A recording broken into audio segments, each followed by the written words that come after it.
இந்திரனை அழித்தருவா இரணியனை கொன்று ராஜ்யத்தை காத்தே எங்கள் லட்சுமி நரசிங்க பெருமாள் வருவார் நமக்கொரு நாள் பயமில்லையே என்று சொல்லி பாடு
அப்போதெல்லாம் தர்மத்தை காக்க நான் அவதரிப்பேன் என்று பகவான் ஸ்ரீ கிருஷ்ணர் கீதையிலே அழகாக நமக்கு எடுத்து வைத்திருக்கின்றார். ஆமா, பகவத்கீதை என்று சொன்னாலே எல்லோருக்கும் அறிவுரையாக அங்கே சொல்லப்பட்டிருக்கிறது.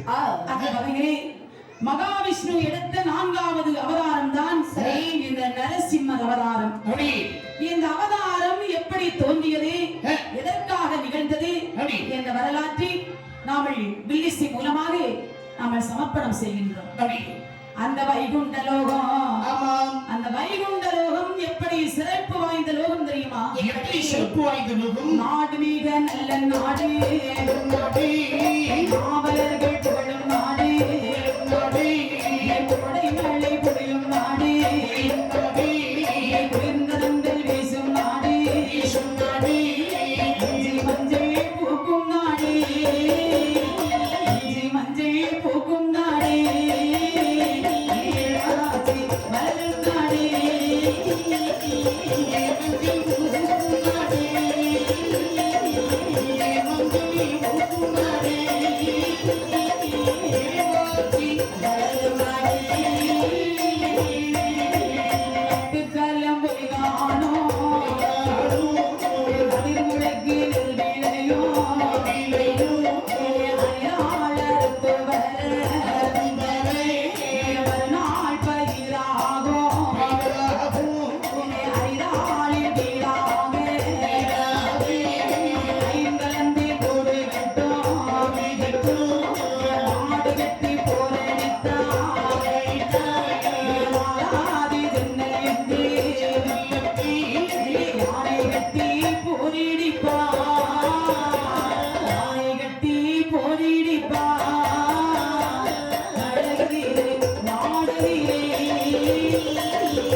பொழியும் நாடு, விழுந்துதங்கள் வீசும் நாடு, நீர்வளம், நிலவளம், கார்வளம், கங்கவளம், செல்வ வளம், மலைவளம், மக்கள் வளங்கள், பொருள் வளங்கள், இந்த வளங்கள் எல்லாம் ஒருங்கிணைக்கப்பட்ட நாடுதான் இந்த நாடு, அந்த வைகுண்ட லோகம். சரி, அந்த வைகுண்ட லோகத்திலே அதாவது அதனுடைய பெருமையை சொல்வதற்கு நமக்கு நாவு கிடையாது. ஏன்னா அங்க பள்ளி கொண்டிருக்கக்கூடியது என் பெருமாளாகி ஸ்ரீமன் நாராயணமூர்த்தி.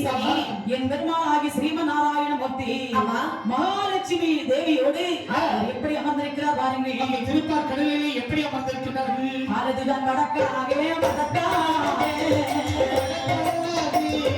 கனகமுடி தெற்காக, கனகமுடி தெற்காக,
எப்படி பலி கொண்டிருக்கிறார் பாருங்கள். நம்ம வைகுண்ட லோகத்தில் இருப்ப கடலில் எப்படி பலி கொண்டிருக்கிறார்கள்? ஆதி சேடன் என்று சொல்லக்கூடிய பாம்பின் மேலே காலது வடக்காக கனகமுடி தெற்காக மேற்கு திசை முகமாக நின்று ஒரு பாம்பாக அங்கே அறிந்தும் அறியாதவரை போன்று தெரியாதவரை போன்று என் பெருமாள் பள்ளி கொண்டிருக்கின்றார். பள்ளி கொண்டிருக்கக்கூடிய சமயத்திலே என் பெருமாள் நாராயணமூர்த்தியை பார்ப்பதற்கு அங்கே யார் வருகிறார் பாருங்கள். யாரம்மா வருகிறார்கள்? அந்த வைகுண்ட பதி நோக்கி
என் பெருமாள் நாராயணமூர்த்தியுடைய தரிசனம் காண வேண்டும் என்று அங்கே சில 4 முனிமார்கள் வருகின்றார்கள். வரும்போது வைகுண்ட லோகத்திலே காவலாக 2 காவலாளிகள் இருக்கின்றார்கள். சரி, அப்போது 2 முனிமார்களை கண்டவுடனே காவலாளிகள் கேட்டார்கள், ஐயா நீங்கள் யாரு? நாங்கள் யார் என்று கேட்கிறீர்களா? எதற்காக வந்தீர்கள்? அதாவது நாங்கள் பிரம்மதேவனுடைய பிள்ளைகள், விஷ்ணு பக்தர்கள், நாராயணனுடைய தரிசனம் காண வேண்டும் என்று வந்திருக்கின்றோம். நாராயணனை காண்பதற்கு ஒரு கால நேரம் வேண்டும் அல்லவா? இப்போது அவர்களை பார்க்க முடியாது. ஏன் பார்க்க முடியாது? பிரம்மதேவனுடைய குழந்தையாக இருந்தாலும் யாராக இருந்தாலும் உங்களுக்கு அனுமதிக்க முடியாது. காவலர்கள் பக்தர்களுக்கும் பகவானுக்கும் நேரம் காலம் கிடையாது. சரி, பகவானை எப்பொழுதும் பார்க்கலாமே. இதை பாருங்கள், நீங்கள் என்ன சொன்னாலும் உங்களை விடுவதில்லை. இன்னும் ஒரு நாள் மட்டும் பக்தர் பகவானை, அதாவது பக்தருக்காக பகவான் காத்திருக்க முடியாதா என்ன? எங்களுக்கு கண்டிப்பாக நாராயணனை பார்க்க வேண்டும், வழியை விட்டு விடுங்கள் என்று சொன்னவுடனே காவலாளிகள் விட மறுத்தார்கள். சரி, கோபம் கொண்ட முனிமார்கள் சாபத்தை போட்டார்கள். அதாவது முனிமார்களிடம் பேச வேண்டுமானால் கொஞ்சம் பார்த்துதான் பேசணும். சாபத்தை போட்டால் உடனே பழித்து விடும். திடீர்னு கோபம் வராது, கோபம் வந்தாச்சுன்னு சாபத்தை போட்டுருவாங்க. ஆமா, உங்களை மாதிரி திடீர்னு உங்களுக்கு கோபம் வராது. வந்தா 2 முறை வாங்காம போக மாட்டேன். நீங்களே ஒத்துக்கிட்டீங்க. இப்படியாகவே சரி, அந்த முனிமார்கள், அதாவது அந்த காவலர்கள் முனிமார்களை வழிமறித்த உடனே கோபம் கொண்ட முனிமார்கள் சொல்கின்றார்கள், வழிமறித்த காரணத்தால் மூர்க்கராக பிறப்பீரடா, அசுரராக பிறப்பீர் என்று முனிவருக்கும் சாபமிட்டார்.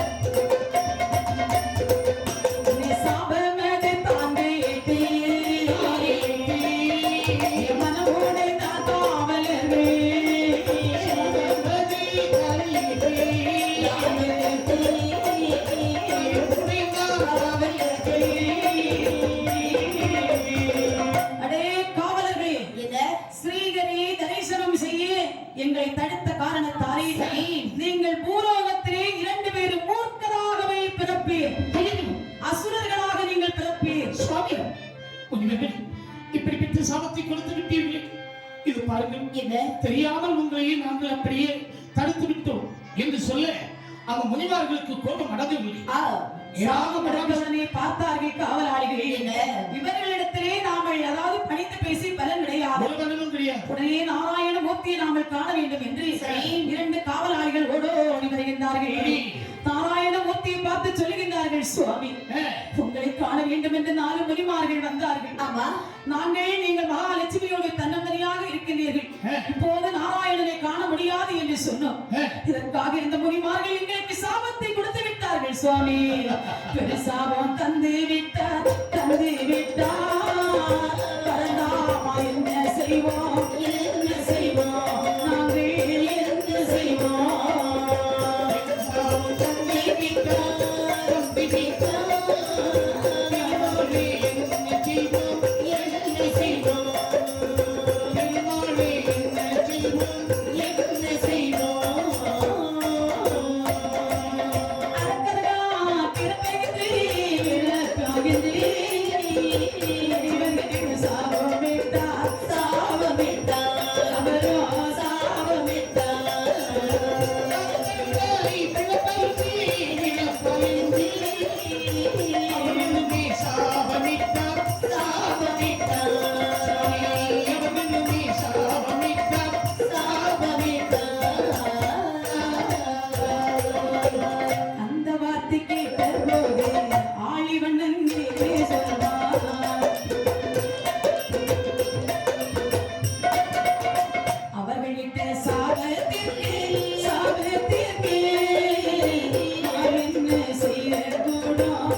முனிவர்களிட்ட சாபத்திற்கு நீங்கள் எனக்கு விமோசனம் கொடுக்க வேண்டும் நாராயணா என்று 2 காவலர்கள் அடிபணிந்தார்கள். உடனே காவலர்களை பார்த்து அந்த மகாவிஷ்ணு சொல்கிறார். என்ன சொல்லுவார்? அப்பா காவலர்களே, என்ன?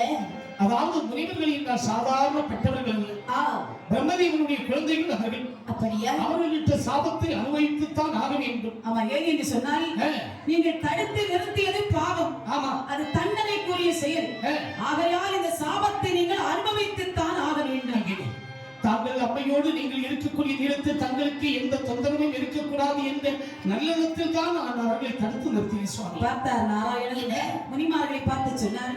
முனிமார்களை சுவாமி ஏதோ காவலர்களை தெரியாமல் செய்து விட்டார்கள், இதற்கு நீங்கள் சாப விமோசனம் கொடுக்க வேண்டும்.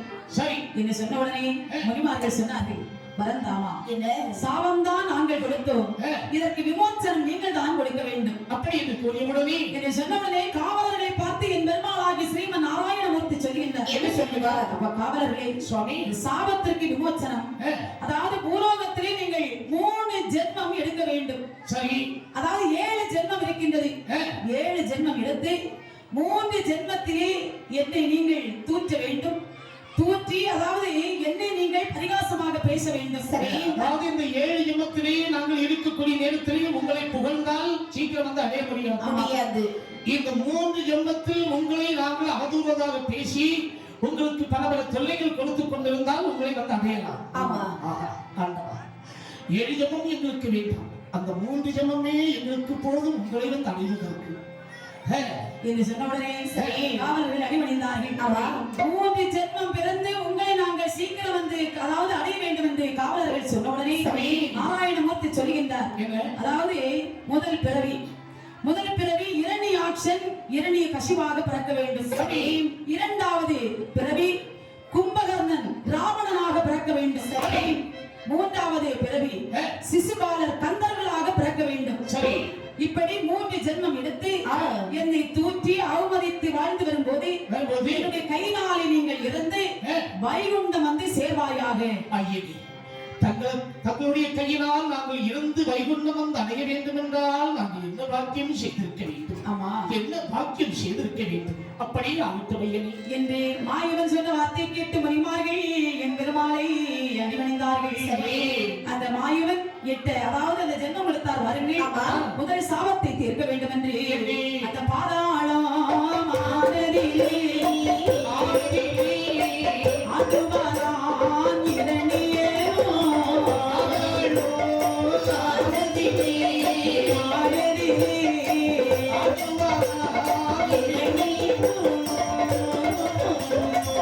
லீலா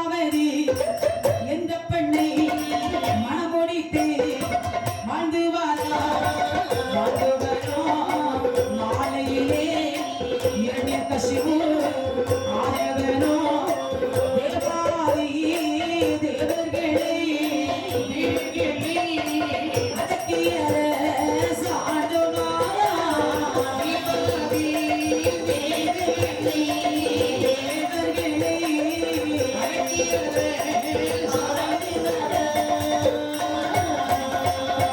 முதல் சாபம் இரணியாட்சன் இரணிய கசிவாக பிறக்க வேண்டும் சரி என்று அதாவது காசிவ முனிவருக்கும் திதிக்கும் 2 பிள்ளைகள் பிறந்தார்கள் இவர்கள் தான் இரணிய கசிவு இரணியாட்சன் சரி இவர்கள் அரக்கு குணம் படைத்தவர்கள் அரக்கர்கள் அதாவது இவர்கள் 2 அசுர சகோதரர்கள் பிறந்தார்கள் சரி இவர்களை இரணியன் என்று அழைப்பார்கள் ஏன் என்று சொன்னால் கூடலுக்காகாத அந்தி நேரத்தில் கூடியதால் இவர்களுக்கு அசுரர்கள் பிறந்து விட்டதாக கூறப்படுகின்றது சரி வாழ்ந்தார்கள் வளர்ந்தார்கள் காய் பருவத்தை அடைந்தார்கள் இப்படி இருக்கக்கூடிய சமயத்தில் இல்ல அந்த இரணிய கசிவுடைய தம்பி இருக்கின்றாரே இரணியாட்சன் அவன் மனதுக்குள்ளே என்ன நினைக்கின்றான் அவனை பற்றி நாம பார்த்தோம் ஆனால் அந்த இறப்பில்லா வரமாங்கே வரமாங்கே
இந்த மூ உலகத்தையும் நாமளே ஆட்சி செய்ய வேண்டும் யாராலும் நமக்கு மரணம் அதாவது ஏற்படக்கூடாது சரி முக்கியமாக ஆயுதத்தால் நமக்கு மரணம் வரக்கூடாது எந்த ஒரு ஆயுதத்தாலும் நமக்கு மரணமே ஏற்படக்கூடாது ஏன் என்று சொன்னால் இந்த இரணியாட்சன் ஆயுதத்தை தான் அவன் முக்கியமாக நினைத்திருக்கின்றான் நம்பி இருக்கிறான் மூ உலகத்தையும் அதாவது ஆள வேண்டுமானால் அந்த பிரம்மதேவனை நினைத்து நாம தபத்தை செய்து வரத்தை வாங்க வேண்டும் அப்படி என்று சொல்லி அதாவது இந்த இரணியாட்சன் அந்த பிரம்மதேவனை நினைத்து கடுந்தவம் புரிந்தான் ஓம் பிரம்மாய நமக ஓம் நான்முகனாய நமக ஓம் சதுர்முகனாய நமக ஓம் திசிமுகனாய நமக என்றபடி தவம் இருந்து கொண்டிருக்கின்றார் தவத்தில் இருந்த பிரம்மதேவன் அந்த இரணியாட்சன் முன்பிலேயே காட்சி கொடுக்கின்றார் இரணியாட்சா சுவாமி எம்மை நோக்கி இவ்வளவு கடிய தவம் எதற்காகப்பா செய்தாய் சுவாமி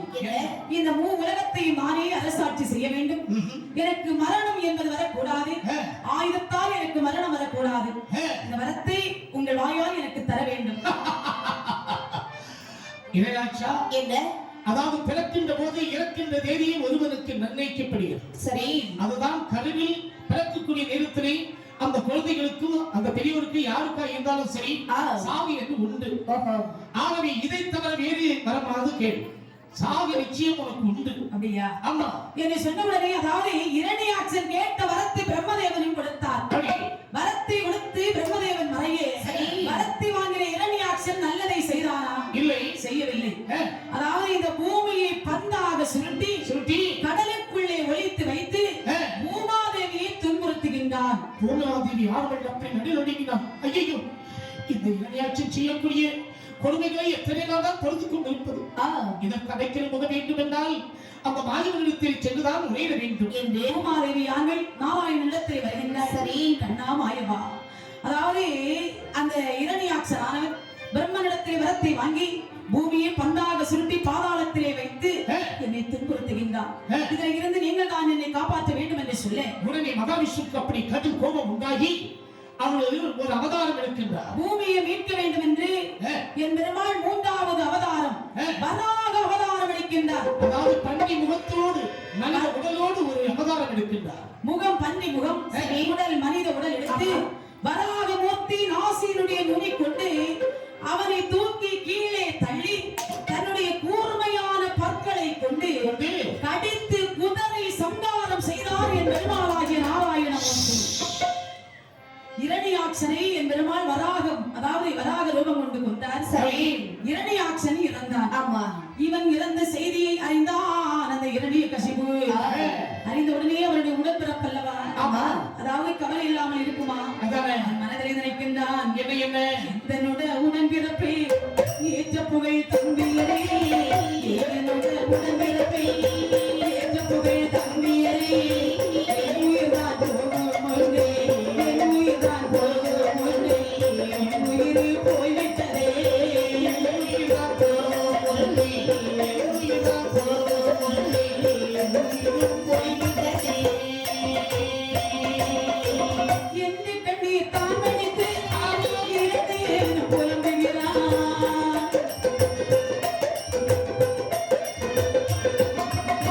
தம்பியை கொண்டவனே, தம்பியை கொண்டவனே, சிவானான் விடவுமா, தம்பியை கொண்டவனே, தம்பியை கொண்டவனே, சிவானான் விடமா.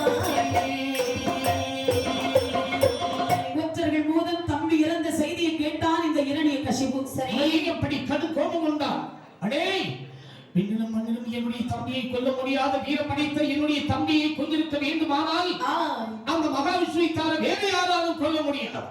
அப்படியானால் எனக்கு எதிரி அந்த மகாவிஷ்ணு. ஆமா, அந்த மகாவிஷ்ணுவை படிக்கு பிடி வாங்காமல் கொல்லாமல் நான் விடுவதில்லை. ஏ திருமாலே, நீ எங்கு இருந்தாலும் சரிதான், உன்னை என்னுடைய கையாலே நான் கொன்றே தீருவேன்.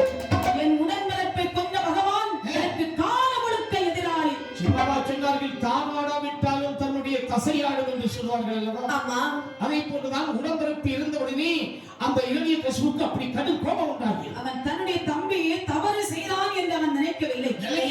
நாராயணனை கொல்வேன், வதம் செய்வேன் என்று ஆணவத்தோடு இருக்கிறான்.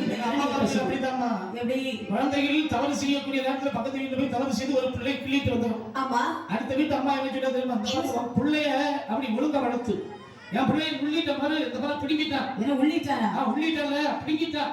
உள்ளிட்டானா? ஆமா, அழுதுட்டு இருக்கான் பாரு, கருகருன்னு அழுதுட்டு இருக்கான். பிள்ளைக்கு மேல தப்பு இருந்தாலும் மற்ற பிள்ளைக்கு மேலதான் பழியை சொல்லுவா, விட்டு கொடுக்க மாட்டாள். ஆமா, ஏன்னா காக்கைக்கு தங்குஞ்சி பொன்குஞ்சி என்று சொல்வார்கள் அல்லவா? ஆமா, அதை கொண்டுதான் இந்த இரணியகசிபுக்கு அதாவது அப்படி கடும் கோபம் உண்டாகியது. திருமாலை கொல்வேன், மதம் செய்வேன் என்று ஆணவத்தோடு இருக்கும் போது அங்கே வருகின்றார் குல குருவாகிய சிக்கராச்சாரியார். இரணியகசிபு, என்ன, அதாவது நீ இப்படி கோபம் கொண்டு இருப்பது சரியல்ல. அதாவது நீ அழிப்பேன் என்று சபதம் கூறினாயே அந்த திருமால், எப்படிப்பட்டவர் தெரியுமா? எப்படிப்பட்டவராக இருந்தாலும் எனக்கு என்ன, உலகத்தை ஓரடியால் அளந்த நாராயணமூர்த்தி, அவரை அழிப்பது சாதாரணப்பட்ட விஷயம் அல்ல. அதாவது அந்த திருமாலை நீ ஜெயிக்க வேண்டும், அவ்வளவுதானே? திருமாலை நீ ஜெயிக்க வேண்டும், ஆனால் அதாவது பிரம்மதேவன் இடத்தில் நீ பல பல வரங்கள் வாங்க வேண்டும். சரி, வரத்தை வாங்கினால் திருமாலை நீ அதாவது எளிதிலே ஜெயித்து விடலாம். அப்படியா? ஆமா. இந்த நேரத்தில் நல்ல வார்த்தை வந்து சொன்னதற்கு நன்றி மணிவரே. அந்த குருதேவர் சொன்ன வார்த்தை கேட்ட அந்த இரணியகசிபுவானவள், பிரம்மதேவன் தலைவீனைத்தே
சொல்லி அதாவது பிரம்மதேவனை நினைத்து தவம் இருக்க போவதற்கு புறப்பட்டான்.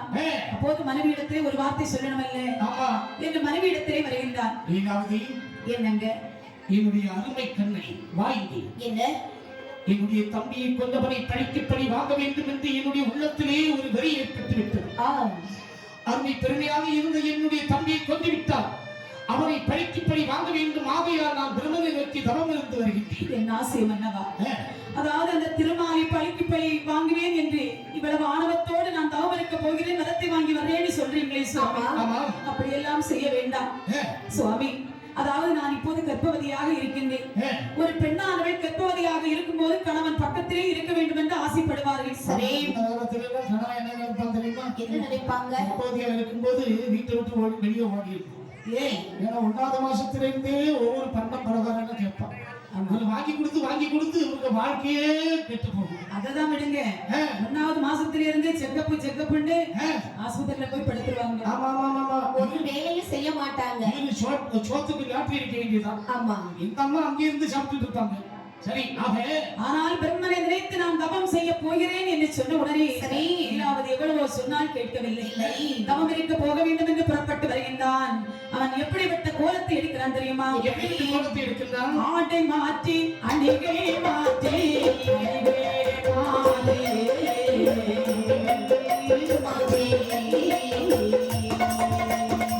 அணிந்த பணிகள் பொழுது மாற்றி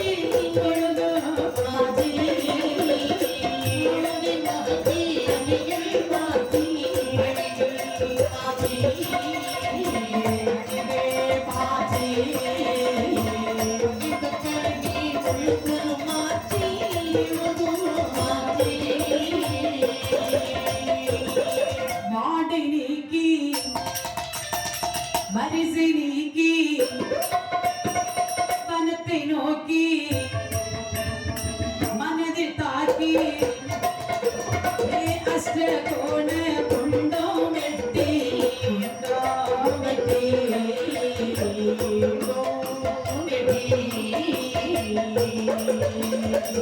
அக்கினி வளர்த்து தவமே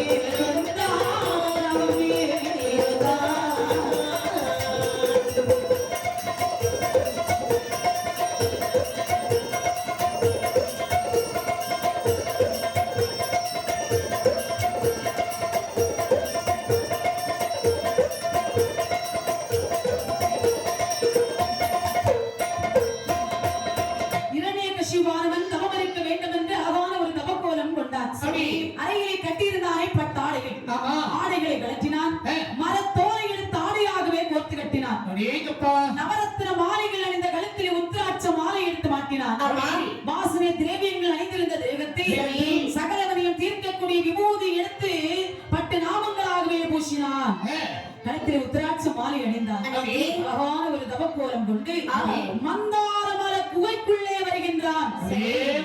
மந்தாரமலை குகைக்குள்ளே வந்து அமர்ந்தான். அந்த பிரம்ம தேவனை நினைத்து அவமரிக்க வேண்டும் என்று பிரம்மதேவனை தன்னை நினைத்து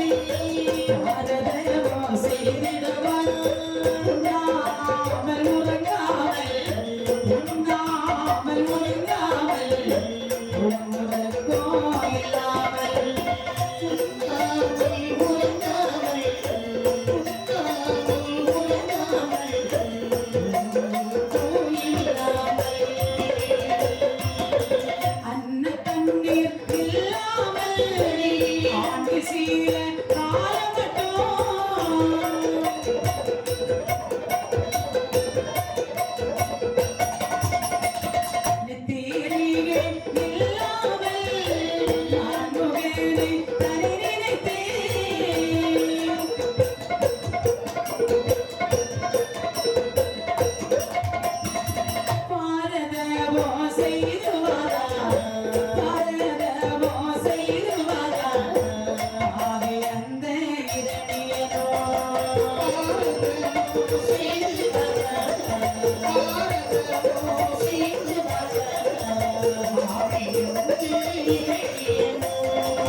அந்த வேள்வியிலே அதற்கேற்ற விறகுகளை இறக்கினான். அக்கினியை வளர்த்தான். 1000 மணம் கம்பத்தை நாட்டினான். கம்பத்தின் மேலே ஒரு வட்ட பலகை அறைந்தான். குடத்தின் மேலே ஒரு கொட்டன் தேங்காய் வைத்தான். தேங்காயின் மேலே ஒரு எலுமிச்சங்கனியை வைத்தான். எலுமிச்சங்கனியின் மேலே ஒரு செம்பூசி தானாட்டி கால் மேலும் தலை கீழுமாக நின்று கடுதவம் செய்கின்றார். தவம் இருக்கும் போது அவனுடைய தவவலிமை எப்படி இருக்கு தெரியுமா?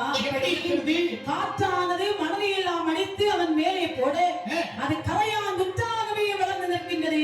ஏற்றுள்ள செடிகளுக்கு எறும்புகள் போய் குட்டியிட்டு வெளியே வந்த வண்ணம் இருக்கிறது.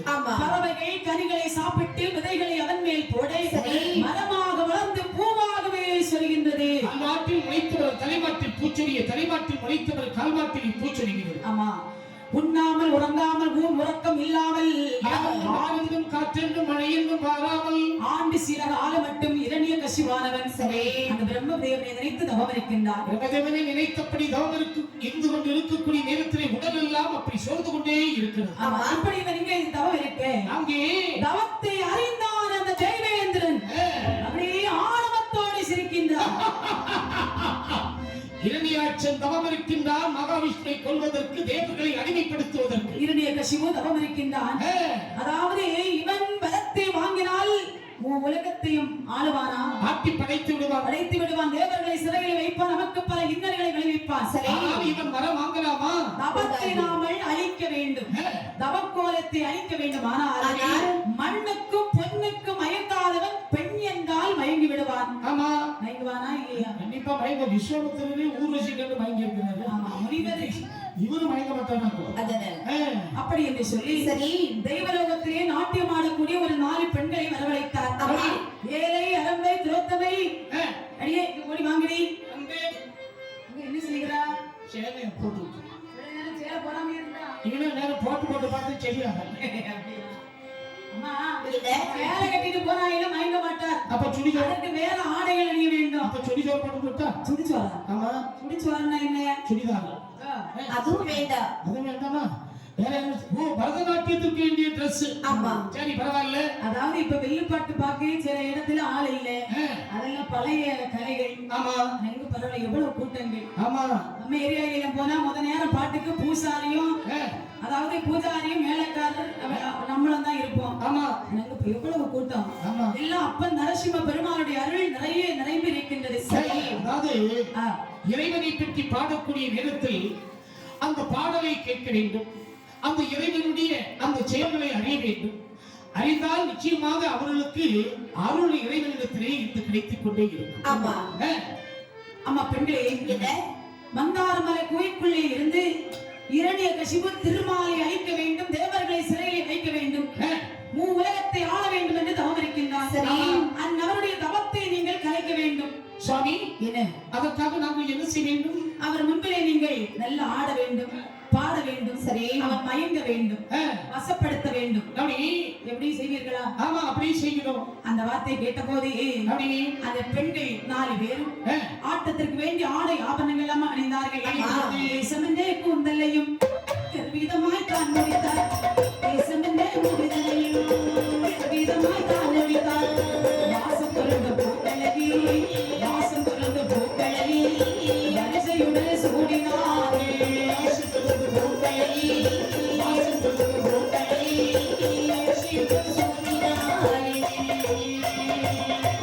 மோசம் செய்யும் பெண்கள்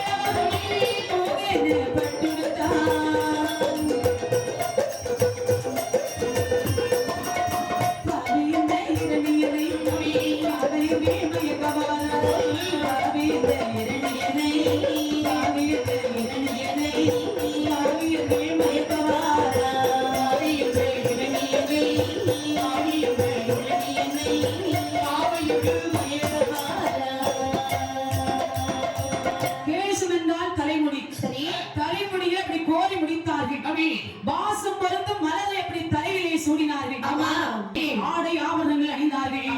அதாவது அழகான சுந்தரமாய் அந்த நெற்றியிலே பொட்டு வைத்தார்கள். பெண்கள் எல்லாம் மேக்கப் பண்ணுவதற்கு எவ்வளவு நேரம் ஆகும்? ரொம்ப நேரம். முதல்ல மண்டையில கொண்டை பிரிச்சு முன்னால போடுவா, அவங்க பிறகு எழுத்து பின்னால போடுவா. அதுக்கு ஊசி பாசி மேல ஒரு இது வைப்பாங்களே, என்ன அப்பா இல்ல பப்பு. அதுக்கு பிறகு இந்த பின்னல் போல இப்படி போட்டுட்டு நின்று எப்படி எல்லாம் அலங்காரம் பண்ணோம் தெரியுமா? நல்லாதான் இருக்கும். அந்த நேரத்துல தான் பாட்டிமார்கள் பார்த்துட்டு சொல்லுவாங்க, அப்ப எங்க எல்லாம் தண்டவாளம் வெட்டி வச்சிருக்காங்க, ரயில் தண்டவாளம் நிறைய வெட்டி வச்சிருக்காங்க அப்படின்னு சொல்லுவாங்க. சரி, அது மாதிரி இந்த நாட்டிய பெண்கள் வேண்டிய ஆடை ஆவணங்கள் எல்லாம் அணிந்தார்கள். சரி, அணிந்து கொண்டு அதாவது அந்த தவம் இருக்கின்றானே இரணிய கசிபு அவனுடைய முன்பிலே வந்தார்கள்.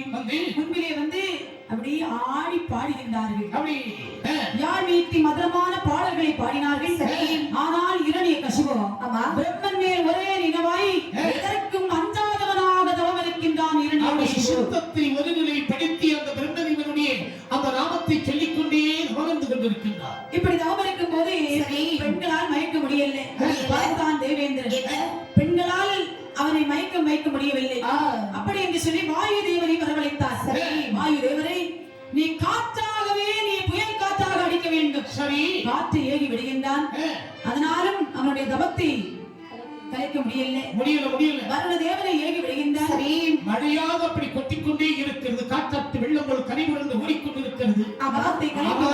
இந்த இரணியன் அப்படி அசையவே இல்லை. அதன் பிறகு நினைக்கின்றான், இரணிய கசிபுடைய மனைவி லீலாவதி வயிற்றிலே அசுரகுல வாரிசு வளர்ந்து கொண்டிருக்கின்றது.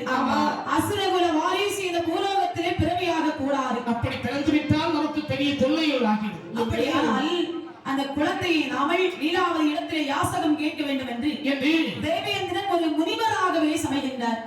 முனிவராக சமைத்து லீலாவதியுடைய முன்பே வருகின்றார். அம்மா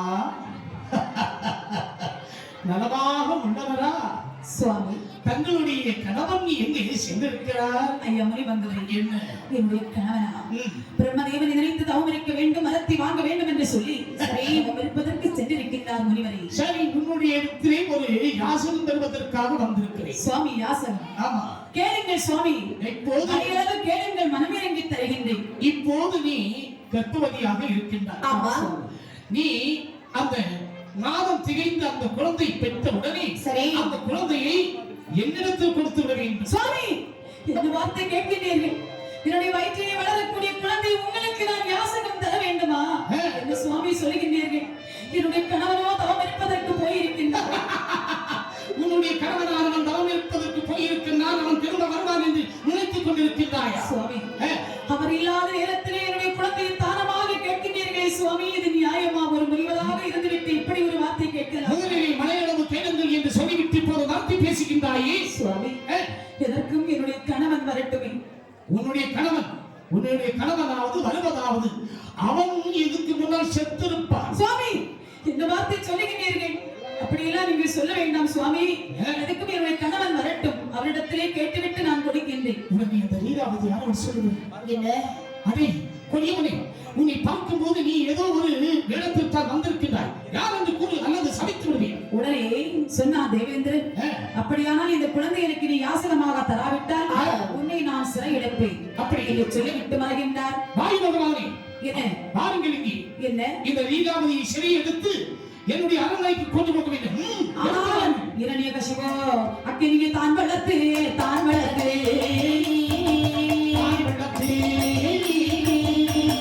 அதற்குள்ளே தவம் செய்தான்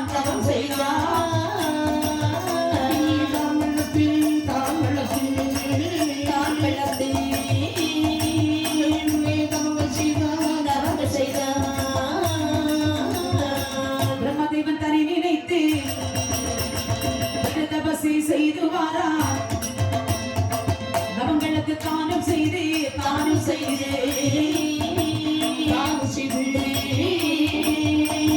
மரங்களது வாங்க வென்று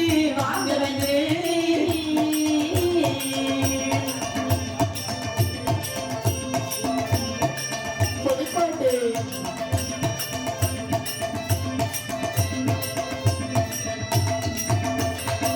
வாயுதேவனை, இரணிய கசிபோ பிரம்மனை வேண்டி தவம் இருக்க வேண்டும் என்று அவன் தவம் இருக்க போயிருக்கின்றான். இப்போது லீலாவதி அரண்மனையிலே தன்னந்தனியாக இருக்கின்றான். நீ காற்றாலே அவளை நீ சிறை எடுத்து சென்று வர வேண்டும். இதோ சென்று சிறை எடுத்து வருகிறேன் என்று அந்த தேவேந்திரனானவன் அதாவது அந்த வாயுதேவனை கூட்டிக் கொண்டு லீலாவதியை சிறை எடுத்து வருகின்றான். தெய்வலோகம்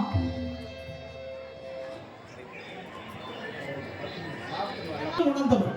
அவனுடைய மனைவியை நீ சிறையெடுத்து வருகின்றாயே, அவள் இப்போது ஒரு கர்ப்பவதி. அவனுடைய வயிற்றில் வயிற்றில் வளரும் குழந்தையானது ஒரு தெய்வீக அம்சமுடைய குழந்தை. சரி, அது முக்காலும் உணர்ந்த குழந்தையாகத்தான் இருக்கும். தேவேந்திரா, வீணாக அதாவது வம்பை விலை கொடுத்து நீ வாங்கியது போல் நீ வந்திருக்கின்றாய். மரியாதையாக சொல்கிறேன், இந்த லீலாவதியை நீ விட்டுவிடு, இல்லாவிட்டால் என்னோடு நீ அனுப்பிவிடு என்று சொன்னவுடனே மீண்டும் சொல்கின்றார். தேவேந்திரன் சொல்கின்றான், இதற்கு நான் என்ன செய்ய வேண்டும் என்று கேட்க, நான் அழைத்து செல்கிறேன் என்று நாரதர் மகரிஷி லீலாவதியை அழைத்துக் கொண்டு தன்னுடைய ஆசிரமத்திற்கு அழைத்து வருகின்றார். ஆசிரமத்திலே அழைத்து வந்து அவருக்கு ஏற்ற தோழி பெண்கள் துணையோடு சரி லீலாவதியானது ஆசிரமத்திலேயே வளர்ந்து வருகின்றாள். இப்படி வளர்ந்து வரக்கூடிய சமயத்திலே ஒரு நாள் இந்த நாரதர் லீலாவதி அருகிலே வந்து சொல்கின்றார், அம்மா, என்ன உன்னை பார்க்கும் போது உன்னுடைய முகத்திலே ஏதோ சற்று வாட்டமாகவே எப்போதும் நீ அமர்ந்திருக்கின்றார். ஆமா, ஆழ்ந்த சிந்தனையிலே இருப்பது போல் தெரிகின்றது. ஏன் இப்படி இருக்கிறாய் என்று கேட்டவுடனே லீலாவதி சொல்லுகின்றார். சொல்லுவாள், சுவாமி, என்ன என்னுடைய மனவாளனை பிரிந்து இருக்கும் எனக்கு மனசாந்தி ஏது சுவாமி. என்ன முயற்சி செய்தாலும் மனதிற்கு எனக்கு நிம்மதியே இல்லை. அப்படி எப்போதும் என்னுடைய கணவருடைய ஞாபகமாகவே இருந்து கொண்டிருக்கின்றது என்று சொன்னவுடனே நாரதர் சொன்னார், என்ன சொன்னார்? அம்மா, ஏகாந்த நிலையில் பகவானை தியானம் செய். பகவான் நாமத்தை ஜபித்தால் அதாவது சகல மனவேதனைகளும் தீர்ந்துவிடும். மோட்சம் அளிக்கும் ஸ்ரீகரே சகல ஜீவராசிகளையும் சரி காத்து வரக்கூடியவர் என்று இப்படி சொல்லிக் கொண்டிருக்கும் போது இந்த லீலாவதி கர்ப்பவதி வாருங்கள் அம்மா அப்படியே கேட்டுக்கொண்டே இருக்கின்றாள்.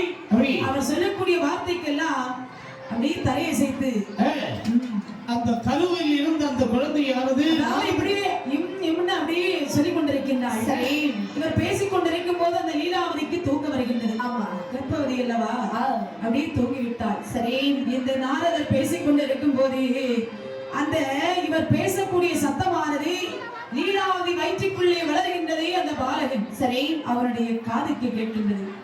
இவள் தூங்கின உடனே அந்த குழந்தை மறு சத்தம் ஒலிக்கின்றது. பார்த்தார் இந்த நாரதர், என்ன இது, லீலாவதி தான் தூங்கிவிட்டாள், எங்கிருந்து இந்த சத்தம் வந்து கொண்டிருக்கின்றது என்று அப்படி பார்க்கக்கூடிய நேரத்தில் மீண்டும் ஒரு நாமத்தை சொல்கிறார்.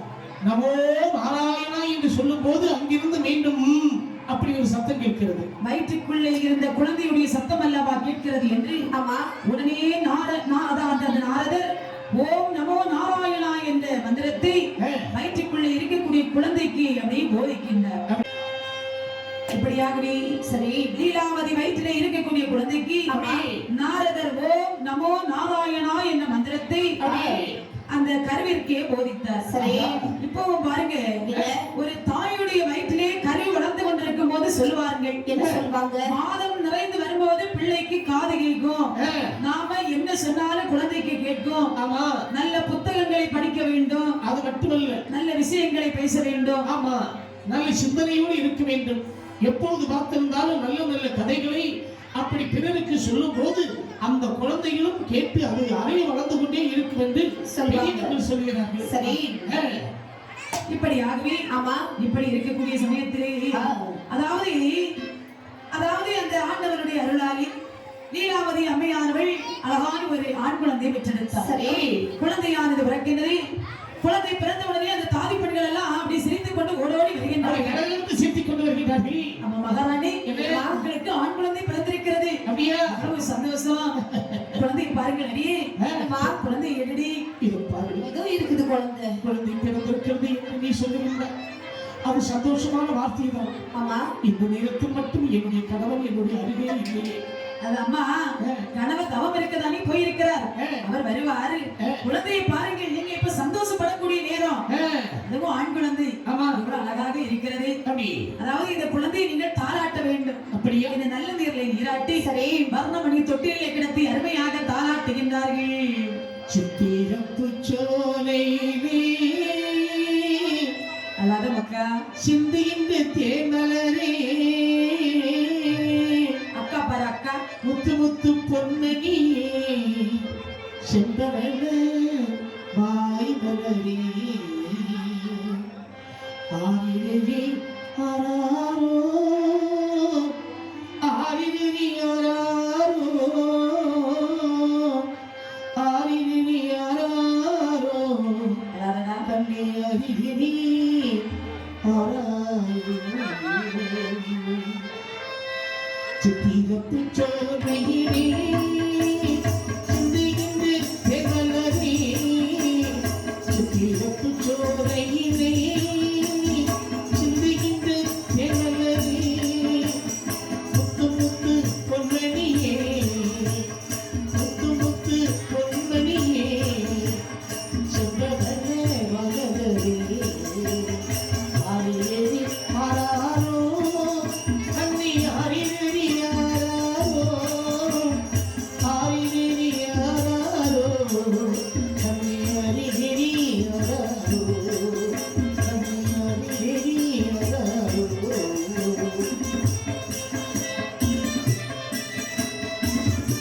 இல்லாத மகனே அத்தை பாரு அத்தை.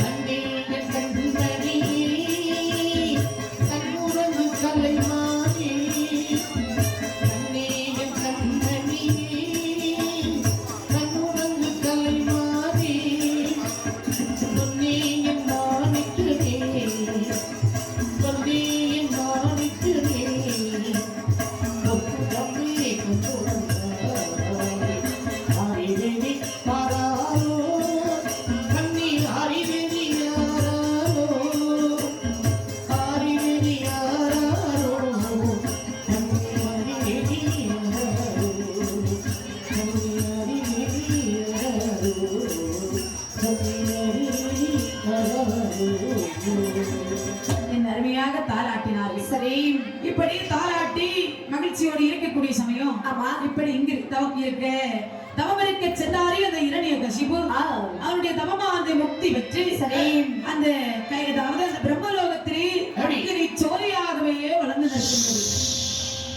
பார்த்தார் பிரம்மதேவன் என்ன ஆகா இப்படி ஒருவன் நம்மளை நினைத்து யாருமே தவம் இருந்தது கிடையாது. இல்லை குண்டு குண்டா இருந்தான் ரொம்ப தவம் இருக்கக்கூடிய நேரத்துல ஆமா இப்ப தொடர்ந்து உறங்கி போயிட்டாங்க ரொம்ப வாடிட்டாங்க எவ்வளவு அருமையாக தவம் செய்து கொண்டு இருக்கிறார். சரி அந்நவருக்கு நாமல் வரம் கொடுக்க வேண்டும் என்று பிரம்மதேவன் இரணியகசிபு முன்பிலே காட்சி கொடுத்தார். குழந்தாய் சுவாமி எம்மை நோக்கி தவம் இருப்பதற்கு காரணம் என்னவனுக்கு என்ன வர வேண்டும்? சுவாமி பிரம்மதேவன் தாங்கள் தானே உங்களை நினைத்துத்தான் ஆண்டு பல காலம் மட்டும் தவம் இருந்தேன். உன்னுடைய தவத்தின் பெருமையை யாம் அறிவோம். சுவாமி உமக்கு என்ன வேண்டும்? எனக்கு சாகாத வரம் ஒன்று எனக்கு தர வேண்டும். சாகாத வரம் வேண்டும் என்று கேட்டபோது பிரம்மதேவன் சொல்கின்றார் இரணியகசிபு உலகத்திலே பிறப்பு என்று ஒன்று உண்டுமானால் இறப்பது நிச்சயம். ஒரு மனிதனுடைய கருவிலே அதாவது எந்த ஒரு பட்சி பறவை மரணம் செடி கொடிகளாக இருந்தாலும் சரி சரி ஒரு நாள் அழிந்துதான் ஆக வேண்டும். அது இயற்கை. ஆகவே அதாவது ஒருவன் பிறந்து விட்டால் அவன் இறந்துதான் ஆக வேண்டும். ஆமா சுவாமி எனக்கு எப்படிப்பட்ட வர வேண்டும் தெரியுமா? தேவர்களால் மரணம் வேண்டாம் முனிவர்களால் மரணம் வேண்டாம் மூர்த்தியாலே மரணம் வேண்டாம் மனிதர்களால் மரணம் வேண்டாம் அங்குகளால் மரணம் வேண்டாம் அங்குகளால் மரணம் வேண்டாம் எனக்கு பாதைகளால் மரணம் வேண்டாம்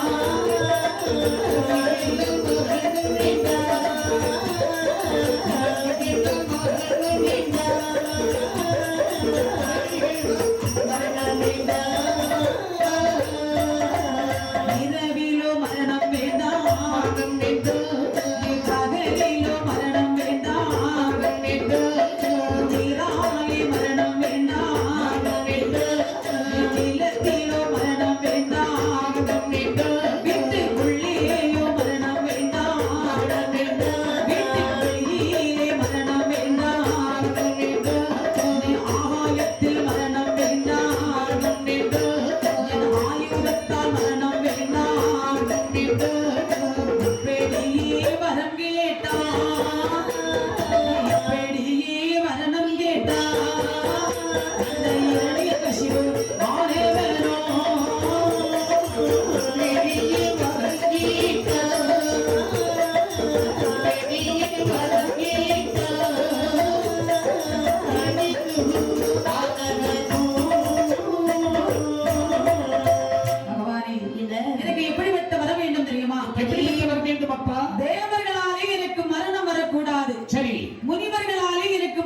மனிதர்களாலோ மரணம் வரக்கூடாது. சரி. விலங்குகளிலாலோ பறவைகளாலோ எனக்கு மரணம் வரக்கூடாது. இரவிலோ பகலிலோ மரணம் வரக்கூடாது. நீரிலோ நிலத்திலோ மரணம் வரக்கூடாது. வீட்டுக்குள்ளேயும் மரணம் வரக்கூடாது. வீட்டின் வெளியேயும் மரணம் வரக்கூடாது. ஆகாயத்தில் மரணம் வரக்கூடாது. ஆயுதத்தால் மரணம் வரக்கூடாது. எப்படிப்பட்ட பெரிய இப்படிப்பட்ட வரத்தை யாரும் இதுவரை கேட்டது. அது மட்டுமல்ல, அந்த நேரம் சந்தி நேரம் ஒழித்து இருக்கும் போது, தூங்கும் போது, சாப்பிடும் போது, அந்த நேரத்தில எல்லாம் எனக்கு சாக்காலம் வரக்கூடாது. சரி, நீ கேட்ட வரத்தை எப்படி என்று அதாவது இவருடைய தவத்தை வச்சு பிரம்மதேவனும் வரத்தை கொடுத்தார். வரத்தை கொடுத்து பிரம்மதேவனும் மறைகின்றார். வரத்தை வாங்கினால் இரண்யகசிபு சும்மா நிற்பாரா? ஆணவம் தலைக்கு ஏறியது. இனி தேவாதி தேவர்களை சும்மா விடக்கூடாது. இனிமேல் யாருமே நம்மை அசைக்க முடியாது. இந்த உலகையும் நாம் தான் கட்டிய ஆள வேண்டும். இந்த உலகமே என்னுடைய கையில் தான் இருக்கின்றது. நான் தான் இனிமேல் இந்த உலகுக்கு கடவுள் என்று ஆணவத்தோடு வருகின்றான். வரமா அங்கி இரணி ஏனோ தாரானை மதி நோக்கி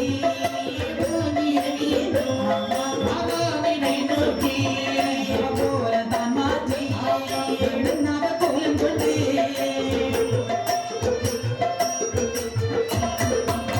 அரியாசனம் தானம் வந்தா அரியாசனம் தானம் வந்தா அழகனந்த இரணியனோ அரியாசனம் தானம் வந்தா அரியாசனம் தானம் வந்தா அழகனந்த இரணியனோ.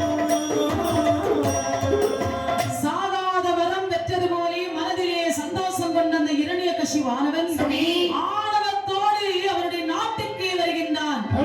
வந்து அரியாசனத்தை அமர்ந்தான்.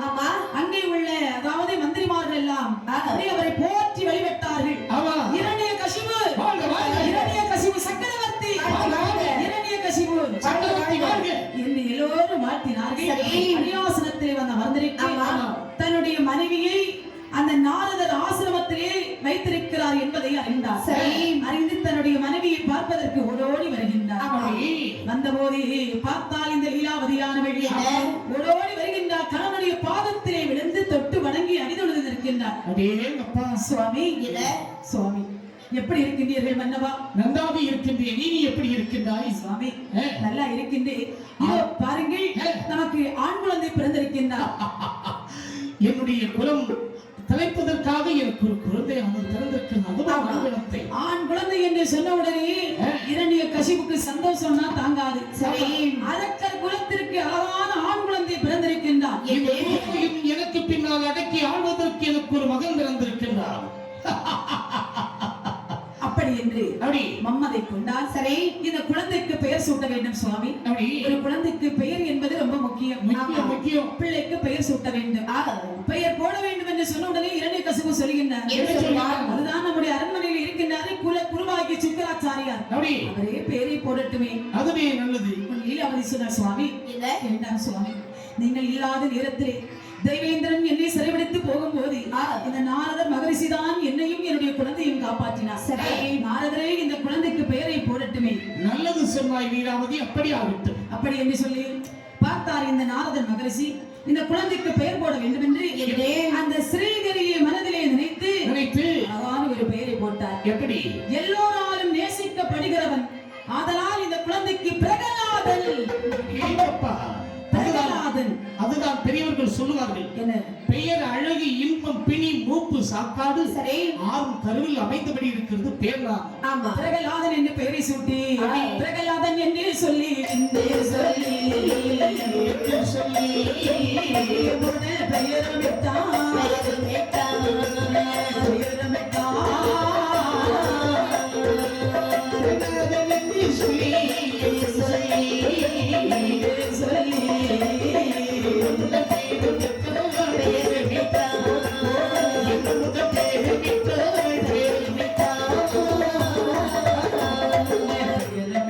கொண்டாடி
எனக்கு அழகான ஆண் குழந்தை அசுர குலத்தை ஆள்வதற்கு பிறந்திருக்கின்றார். அப்படியா?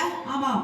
ஏழை எளிய மக்களுக்கெல்லாம் தான தர்மங்கள் செய்யுங்கள். சரி, இதோ தான தர்மம் செய்து கொண்டு அன்னதானம் நடந்து கொண்டிருக்கிறது. அப்படியா? சத்து தேங்கி விட்டது, அது உடனே ரெடியாகி கொண்டிருக்கிறது. கவலையில்லாமல் வரிசையாக வாங்கிக் கொண்டு அமைதியாக சாப்பிடுங்கள். வேறு என்ன? வஸ்திர தானம் கொடுக்க வேண்டும். ஆமா. கோதானம் கொடுக்க வேண்டும். சரி, பரிதானம் கொடுக்க வேண்டும். இப்படி ஆண் குழந்தை பிறந்து விட்டான் என்று ஆனந்தத்திலே மூழ்கிக் கொண்டிருக்கின்றான் இந்த இரணியகசிபு. இப்படி இருக்கும்போது நினைக்கின்றான் இரணியன். என்ன நினைக்கின்றான்? மாமை இல்லாத நேரத்திலே தேவேந்திரன் நம்முடைய மனைவியை சிறையெடுத்து சென்றான். சரி, அப்படியானால் அவனை நமக்கு அடிமையாக வைக்க வேண்டும். அதுக்கு முன்னாடி நம்ம வைகுண்ட லோகம் இருக்கின்றாரே நாராயணன். நாராயணனை நாம காண போக வேண்டும். இந்த இரணியகசிபு நேராகவே வைகுண்ட லோகம் வருகின்றார். சரி, வைகுண்ட லோகத்திலே வந்து பார்க்கும்போது பெருமாளாகிய மாயவன் ஆதிசேடன் என்று சொல்லக்கூடிய பாம்பின் மேலே மகாலட்சுமி தேவியோடு கொலுவாக அமர்ந்திருக்கின்றார். கதாயத்தை கையெழுத்து ஆணவத்தோடு உள்ளே வருகின்றார். அந்த பார்க்கின்றால் பாம்பு மட்டும் இருக்கிறது. நாராயணனை இவருடைய கண்ணுக்கு இவனுக்கு தெரியவில்லை. அப்போது அந்த பாம்பை பார்த்து சொல்லுகின்றார், ஆதிசேனா, ஆதிசேனரே, அதாவது நாராயணன் அவர் உன் மேலே பந்தனையாக படுத்துக் கொண்டிருப்பாரே, நாராயணனை காணவில்லை. நான் வருகிறது தெரிந்து எங்கோ ஒழித்துக் கொண்டிருக்கின்றார். நாராயணனை உடனே வரவழையுங்கள் என்று சொன்ன உடனே சொல்லும். நாராயணன் அவர் அங்கே அதாவது பஞ்சனையில் தான் படுத்துக் கொண்டிருக்கின்றார். என் கண்ணுக்கு தெரியவில்லை. ஆமா. ஆனால் அந்த வைகுண்ட லோகம் விட்டு சரி தெய்வலோகம் வருகின்றார். தேவேந்திரா, உனக்கு எவ்வளவு ஆணவம் இருக்கும். நான் இல்லாத நேரத்திலே என்னுடைய மனைவியை நீ சிறை எடுத்து சென்றிருக்கின்றாய். சகோதரா, ஏதோ அறியாமல் செய்துவிட்டேன். இதை பாரு, நாம் இருவரும் அதாவது இரண்டு தாயுடைய குழந்தைகள். ஏதோ தவறு நடந்து விட்டது, அதை மனதில் வைத்துக் கொண்டு இப்போது இங்கு வந்து சண்டை. என்ன பேசிக் கொண்டிருக்கின்றாய்? இல்லை, உன்னை கண்டு உடனே பயமாக இருக்கிறது. அப்படி என்று தேவர்களை தன்படுத்தி சிறையதிலே வைத்திடுவார். இந்திரனை கொண்டு வந்து ரணவிலங்கில் போட்டிடுவார். சூரியனை கொண்டு வந்து விளக்காக எரிய செய்தான்.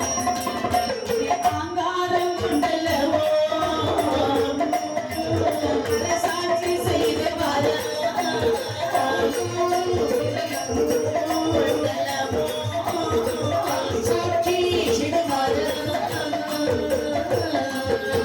தேவர்களை பிடித்து சிறையிலே வைக்கின்றான்.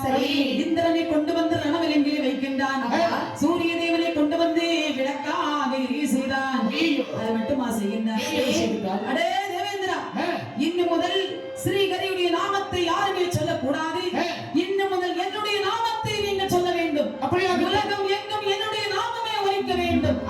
எல்லோரும் சொல்லுங்கள், இரணியகசிபு வாழ்க வாழ்க, இரணியகசிபு வாழ்க வாழ்க. எல்லோரும் இனிமேல் என்னை தான் கையெடுத்து வணங்க வேண்டும். ஆமா, என்னுடைய நாமத்தை தான் எல்லோரும் சொல்ல வேண்டும். நான் தான் கடவுள். சரியாய நமக்கு என்று எல்லோரும் என்னுடைய நாமத்தை சொல்ல வேண்டும் என்று சொல்கிறார். ஆமா, அது மட்டுமா செய்கிறான்? தேவாதி தேவர்களே, கள்ளுப்பானை சுமக்க சொல்லி கன்னத்திலே தானடித்தார்.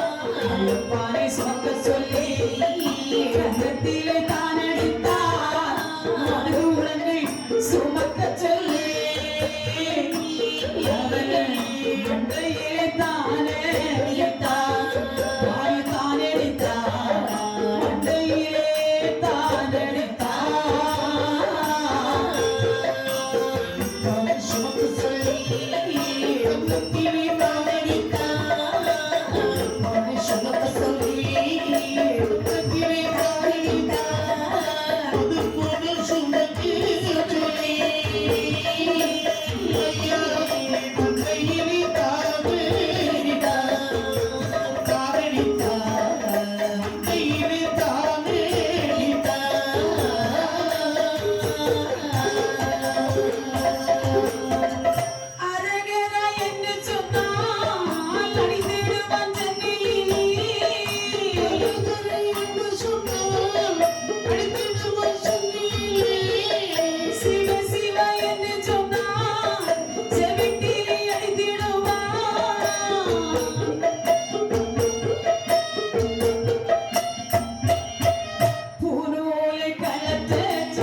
நமசிவாய் என்று சொன்னால் ஓடி வந்து சிவிட்டிலே அடிக்கின்றார். ஐயோ பூநூலை கலத்த சொல்லி மாட்டு வளத்தை போட்டு விடுகின்றார். ஆமா கடையில் குடம் சுமக்க சொல்லி கன்னத்தில் ஓடி வந்து அடிக்கின்றார். அங்கு பார்த்தாலும் இரணியனுடைய நாமமே ஒருங்கி செய்கின்றார்.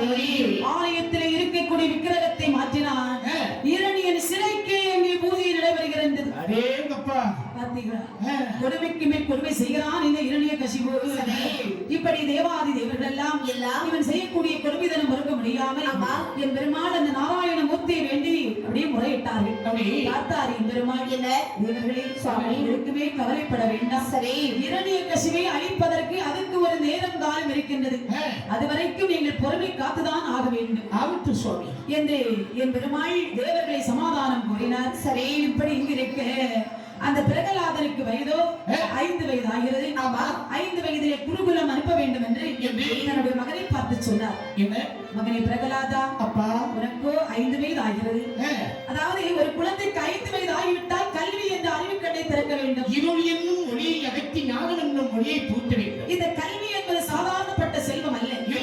கற்றோர் என்பார் கண்ணுடையார், முகத்திரண்டு பொன்னுடையார் கல்லாதார். ஆமா கற்றவர்கள் முகத்திலே இருப்பது கண்ணென்று, சரி கல்லாதவர்கள் முகத்திலே இருப்பது ஒரு பொண்ணு என்று சொல்லியிருக்கின்றனர். இன்னும் அந்த கல்வியினுடைய பெருமையை என்ன சொல்லியிருக்கா தெரியுமா? வெள்ளத்தாத்த பிள்ளையை யானை எப்படி மிதிக்கிறது அதையும் பார்த்து கொண்டு நிற்கின்றான். ஆமா ஆனால் யானை மிதிக்கிறது நாராயணன் மந்திரம் சொன்னதால் அவன் தப்பித்து வருகின்றான். யானை மிதிக்கவில்லை, உடனே யானையின் மேலிருந்து அப்படி உலா வந்து கொண்டிருக்கின்றான் இந்த பிரகலாதன். அப்போது இந்த பிரகலாதன் சொல்கின்றான், அப்பா என்ன தான் செய்தாரு இவசாக வழியிலேயே நாராயணன் மந்திரம் தான் நாவாலே உச்சரிப்பேன்.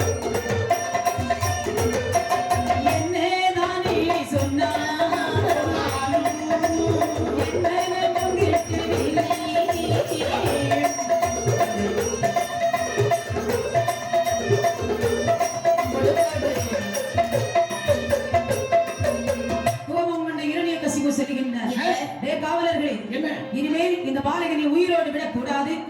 கருநாகத்தை அழைத்து நாகத்தாலே தீண்ட செய்யுங்கள். அப்படியாகட்டும் அப்படி என்று சொன்னவுடன் அதனை இழுத்து வருகின்றார்கள். காரகம் அழைத்து வந்தார்கள். வேடுவர்களிடத்தில் ஒப்படைத்தார்கள். வேடுவர்களே என்ன இதோ இருக்கின்றானே பாலகன், அவன் சாதாரணப்பட்டவன் அல்ல, மன்னனுடைய பிள்ளை. இவனை கருநாகத்தால் தீண்ட செய்ய வேண்டும். ஐயா பாலகனை பார்க்கக்கூடிய நேரத்தில் பச்சிலம் பாலகனை எப்படி ஐயா பாம்பை விட்டு தீண்டுவதற்கு உங்களுக்கு மன இறக்கம் இல்லையா? உங்களுக்கு குழந்தை குட்டிகள் இல்லையா? இது மன்னனுடைய கட்டளை. மன்னன் கட்டளையை மீற முடியாது. அப்படியா? ஆமா. நமக்கு ஏன் இந்த வீண் வந்து? உடனே அந்த வேடுவர்கள் கருநாகத்தை கையில் எடுத்தார்கள். கருநாகம் கையில் எடுத்தார். கருநாகம் கையில் எடுத்தார். மாலைகள் வீசி விட்டார். வீசி விட்டார்.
அப்போது பார்த்தார்கள் வேடுவர்கள், ஐயோ என்னடா இது, பாம்பை காணவில்லை, மாலையாக அல்லவா இருக்கின்றது.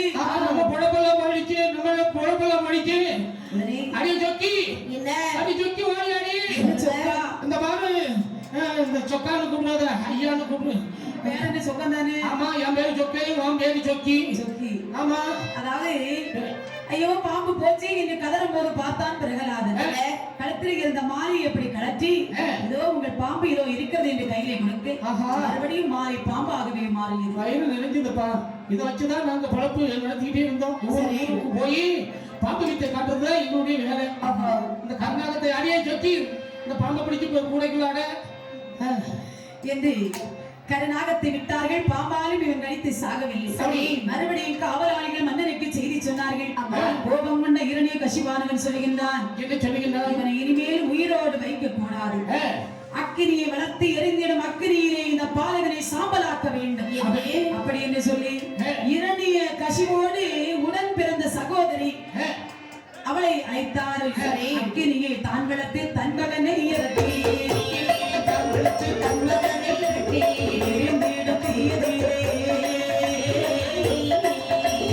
அறிந்திடுவான் என்று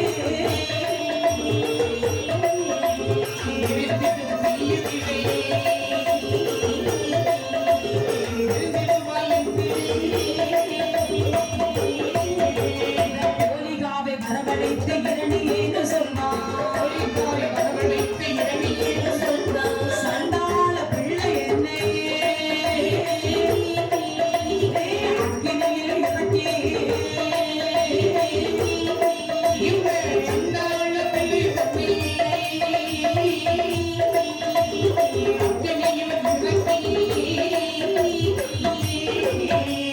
மனிதனிலே பாலகனை கையாலே ஏந்தி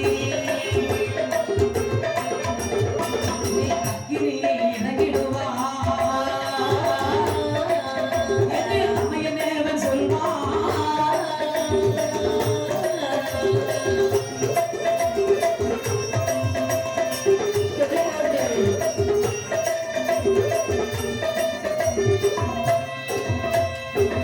இந்த இரணிய கசிவுடைய சகோதரி கோலிகா இவள் எப்படிப்பட்டவள் தெரியுமா?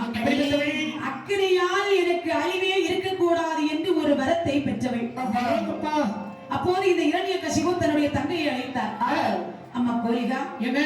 அதாவது நம்முடைய சகோதரன் இரணியாட்சனை கொண்டான் அந்த திருமால்.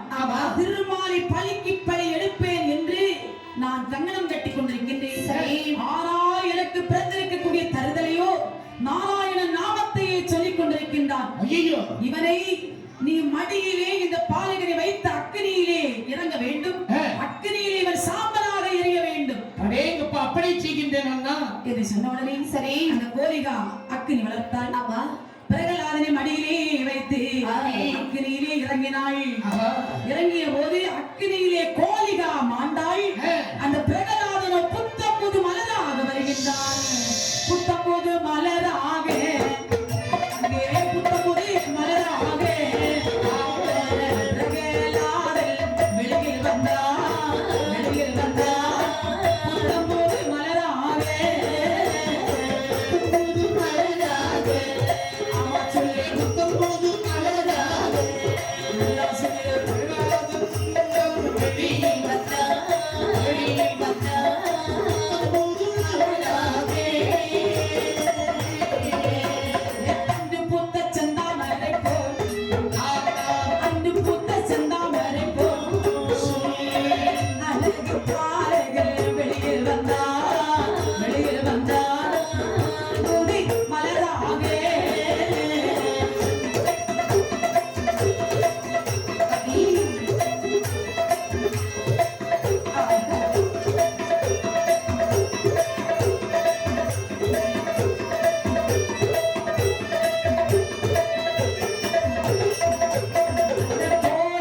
கோலிகானவளும் அவள் அக்கினியிலே தானாண்டாள். தானாண்டாள் கோலிகானவளும்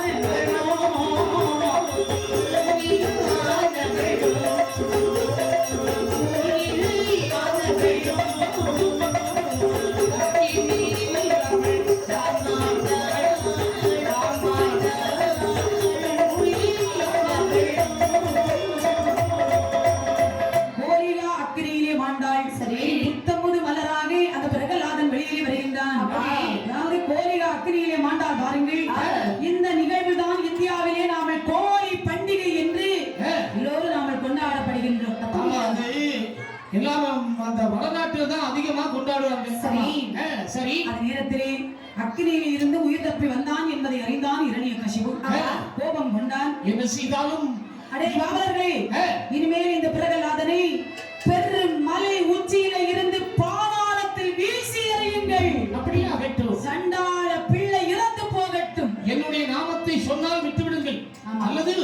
அந்த மேல்மலை உச்சியில் இருந்து கீழே தள்ளிவிடுங்கள். சரி, அப்படி என்று சொன்ன உடனே காவலர்கள் அந்த வார்த்தை மீறக்கூடாது, முடியாதில்ல. பாலகனை தூக்கினார்கள், பெரும் மலை உச்சியிலே வந்தார்கள். சரி, மலை உன்னை பார்க்கும்போது எங்களுக்கு மிக வேதனையாகத்தான் இருக்கிறது. நீங்கள் இதற்கு வேதனைப்பட வேண்டும். ஆனால் உன்னுடைய தந்தையினுடைய வார்த்தைக்கு நாங்கள் கட்டுப்பட்டாவிட்டால் எங்களை எல்லாம் அவர்கள் கொண்டு விடுவார்கள். ஆமா, ஆகவே ஒரே ஒரு தடவை உன்னுடைய தந்தையினுடைய நாமத்தை சொல்லப்பா. ஓம் நமோ நாராயணாய நமகே. அடே, எங்களுக்கும் கோபம் வரும்படியாக நீ நடந்து கொண்டாய், அதனால் உன்னை சும்மா விடுவதில்லை என்று அந்த மேல்மலை உச்சியில் இருந்து பாதாள நோக்கி அப்படி வீசி எறிந்தார்கள்.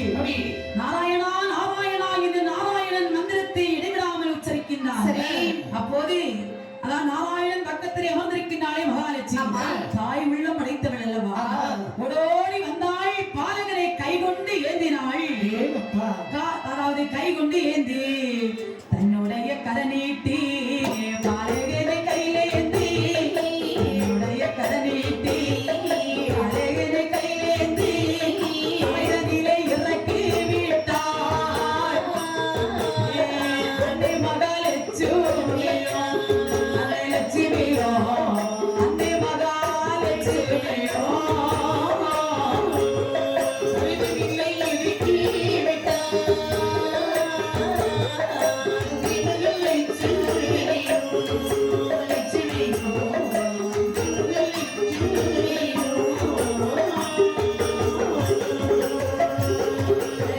பரந்தாமன் லட்சுமியோ பாலகன் அருகில் வந்து,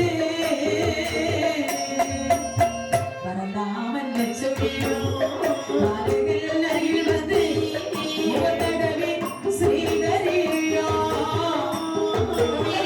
முத்தமிட்டு தான் மறைந்தார், அவர் தான் மறைந்தார், முத்தமிட்டு தான் மறைந்தார்.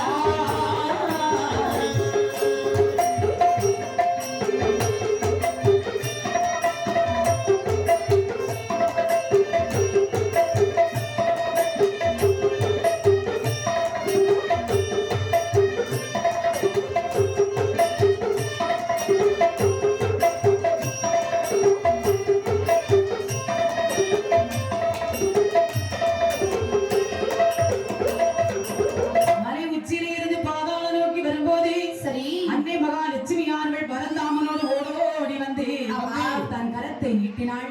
பாலகனை கரத்தில் ஏந்தி அதாவது அந்த கரையிலே கொண்டு சேர்த்தாள்.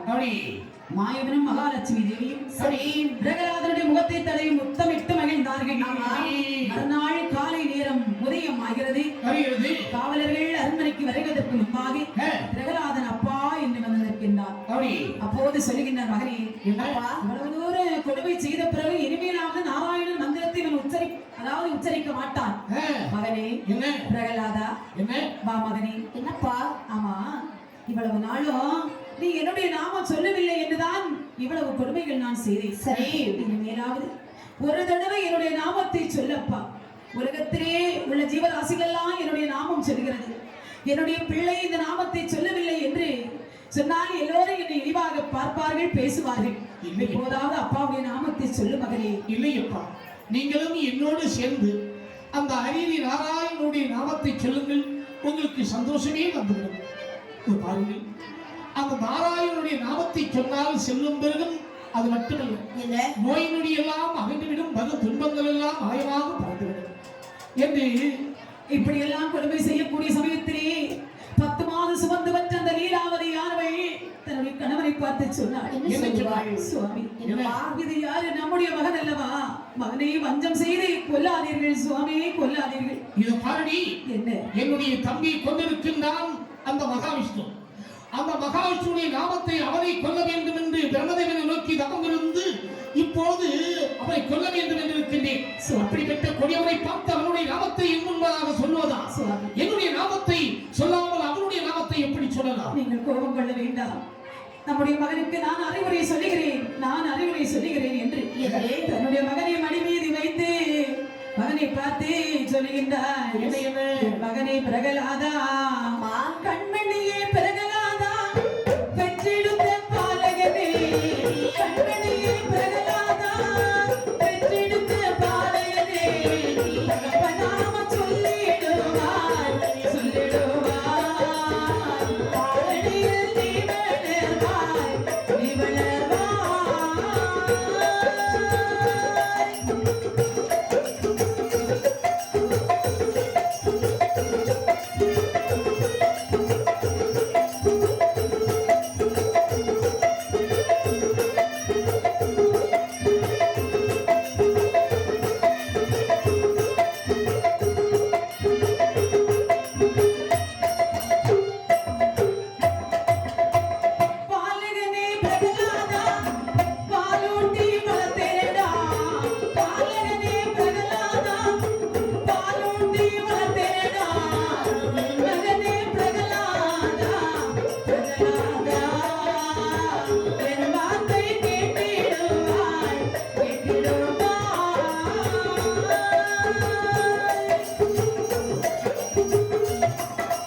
சொல்லு மகனே.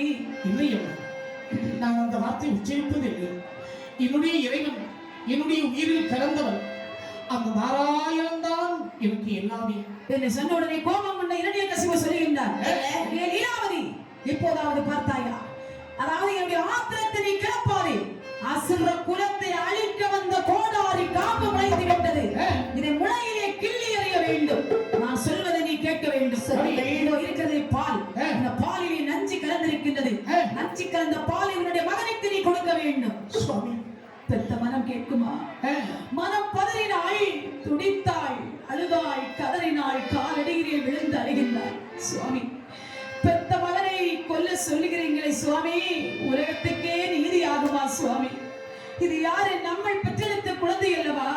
அப்படி என்று சொல்லி எவ்வளவோ அழுதாள். சரி, ஆனால் அதாவது கேட்காவிட்டால் என்ன ஆகும்? கொண்டு விடுவான் அல்லவா? அப்படி என்று சொல்லி தன்னுடைய மகனை மடி மீது அமர்த்தினாள். நஞ்சு கலந்த பாலை அந்த லீலாவதி அம்மையானவள் குடிக்கிறாள். பாலகனை தானழைத்து, பாலகனை தானழைத்து, மடி மீது தானிருத்தி,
அப்போது அந்த பிரகலாதனுடைய முகம் சற்று கூட வாடாமல் சிரித்த முகத்தோடு ஓம் நமோ நாராயணா என்ற ஸ்ரீஹரி நாமத்தை சொல்லி பாலையப்படியே அருந்தினார்.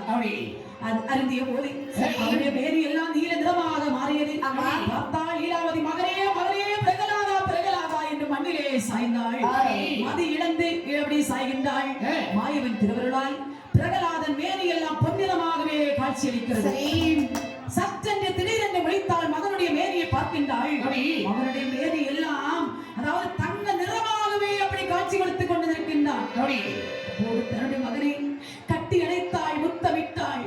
மகனே மகனே மகனே என்று அழுதாள். ஆமா, உன்னுடைய தந்தை இன்னும் கோபிப்பாரே, ஒரே ஒரு தடவை தகப்பனுடைய நாமத்தை சொல்லு மகனே.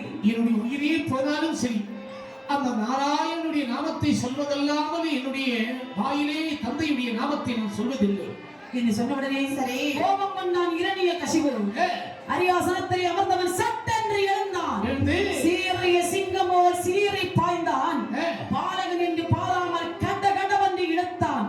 நேரே வாசலிலே கொண்டு வருகின்றான். அடே, நீ யாருடைய பிள்ளை? உங்களுடைய பிள்ளை. என் பிள்ளை. என் பிள்ளையாக இருந்தால் நாராயணன் நாமம் ஒருபோதும் சொல்ல மாட்டான். அடே பாலகா, இதோ என் கையில இருக்கிறதே கதாயுதம். இதை எடுத்து உன்னை அடித்து கொண்டால் அந்த ஸ்ரீஹரி வருவானடா. நிச்சயமாக வருவார். அடே பாலகன் சொல்கின்றால் சொல்வார், அதிமுகம் வாடாமல் வாடாமல் பாலகனோ சிரித்திருந்தான் சிரித்திருந்தான்.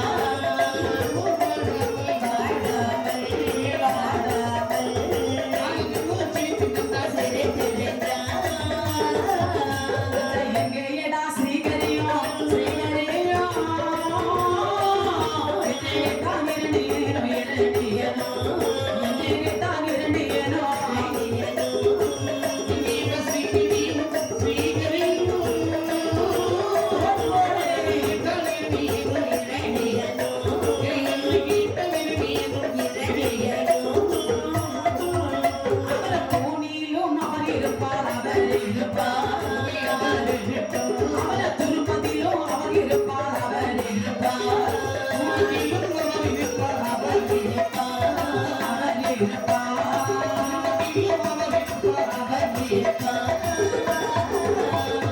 எங்கும் நிறைந்தவர்தான்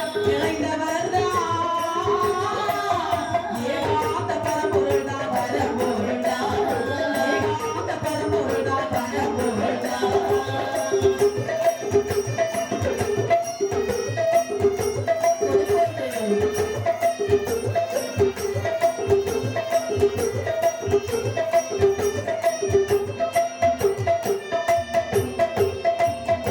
கோபம் கொண்டு சொல்லுகின்றான். என்ன சொல்லுவான்? அடேய், அதாவது எங்கேடா இருக்கின்றார் உங்கள் ஸ்ரீஹரி? தந்தையே, என்னுடைய இறைவனானவள் தூணிலும் இருப்பான், திரும்பிலும் இருப்பான், ஆகாசத்திலும் இருப்பான், பூமியிலும் இருப்பான், உங்களுடைய உள்ளத்திலும் இருப்பான், இந்த தூணிலும் இருப்பான். அடே சண்டாள தருதலையே, எங்கும் இருப்பார் எதிலும் இருப்பார் என்று சொல்கிறீங்க. ஆமா. இதோ இருக்கிறது ஒரு தூண். இந்த தூணிலே இருப்பாரடா உன்னுடைய ஸ்ரீஹரி. இந்த தூணிலும் இருப்பார், எங்கும் நிறைந்தவர் போல் அப்படி காட்சியளிப்பார். அப்பா, அந்த தூணை எதுக்கு தெரியுமா அவன் கையை காட்டினான்? அந்த இரணியகசிபு பார்த்து பார்த்து கட்டிய தூண். அப்பா, தூணிலும் இருப்பார் திரும்பிலும் இருப்பார் என்று சொன்ன உடனே சரி, கையிலே இருந்த கதாயுதத்தை எடுத்தான். கதாயுதத்தை கையில் எடுத்து தூணதிலே தான் அடித்தான். கல் தூணு ஆனதமோ இரண்டாக பிளந்திடுமா, கண்கள் என்று சீர்பரக்க ஆதாரே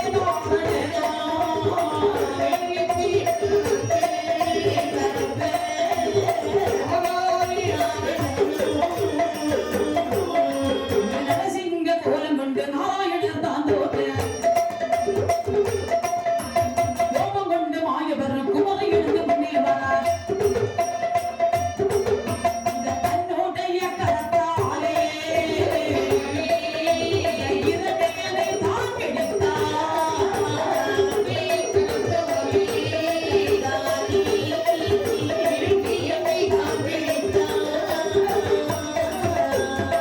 இரணியகசிவானவன் கையிலே இருந்த கதாயுதத்தை எடுத்து சரி. எதிரே நின்ற கல் தூணை ஓங்கி அடித்தான். மறு வினாடி அந்த தூணா அந்த இரண்டாகவே பிளந்தது. தூணிலே இருந்த நாராயணல், அதாவது நரசிம்ம பெருமாள் சிங்க முகத்தோடு கூடிய நரசிம்மர் அப்படியே வெளிப்பட்டார். நரசிம்மர் வெளிப்பட்டார் என்று சொன்னால் பாதிசிங்க உருவத்திலோ பாதி மனித உருவத்திலோ உருவத்திலோ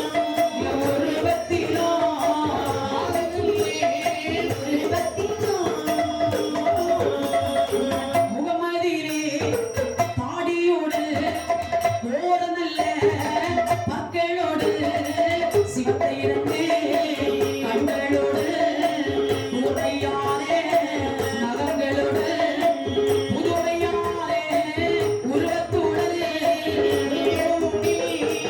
பூமியிலே அவதரித்தார்.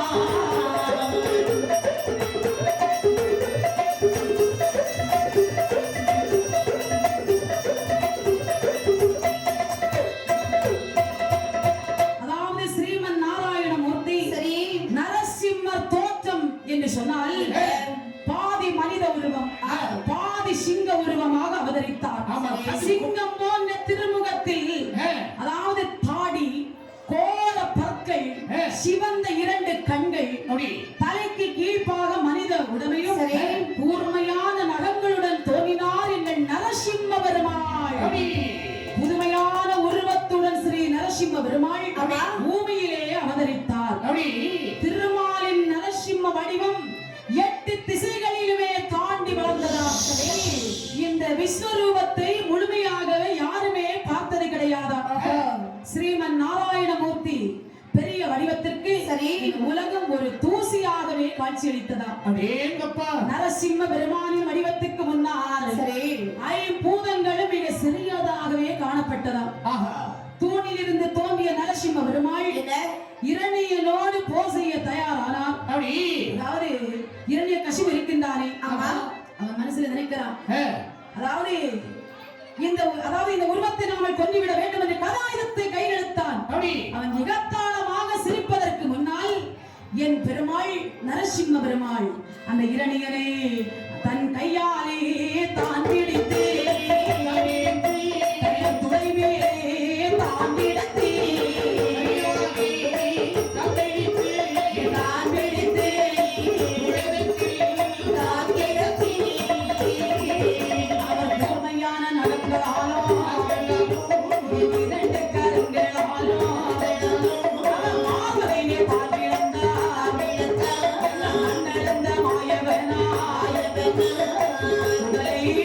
பிடுங்கி அவன் உடலை தான் பிடுங்கி அவன் மாலையாக போட்டுக் கொண்டான்.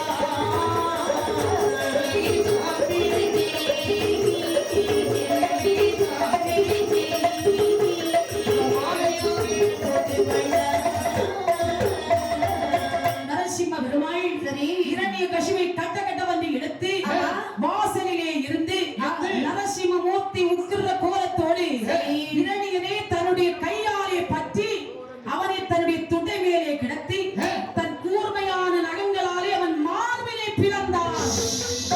அவன் ரத்தமெல்லாம் பொங்கி அவன் குண்டலை அப்படியே உருவினார். குண்டலை உருவி கழுத்திலே மாலையாகவே போட்டுக் கொண்டான். நரசிம்ம பெருமான் இரணியன் இறந்தான், இரணியன் இறந்தான் அப்படி என்று எல்லோரும் ஆதாரம் செய்தார்கள். இரணியனை தாங்கதைத்தான், இரணியனை தாங்கதைத்தான் எங்கள் நரசிங்க பெருமானோ. இரணியனை தாங்கதைத்தான், இரணியனை தாங்கதைத்தான் நரசிங்க பெருமானோ. உக்கிர கோலத்தோடு உலகளந்தோ தாங்கதைத்தான் மன்னிருந்த மாயவனா அவர் மாவனே தாங்கிருந்தான்.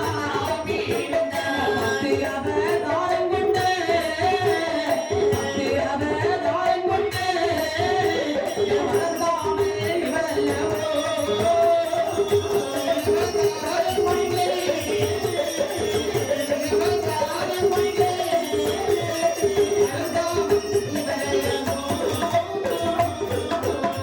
என் பெருமாளாகிய ஸ்ரீமன் நாராயணமூர்த்தி நரசிம்ம அவதாரம் எப்போது எடுத்தார் தெரியுமா? எப்போது? வைகாசி மாதம் சுக்லபட்சம் சதுர்தசி திதி சுவாதி நட்சத்திரத்தில் அழகாக நரசிம்ம மூர்த்தி அவதாரம் எடுத்தார்.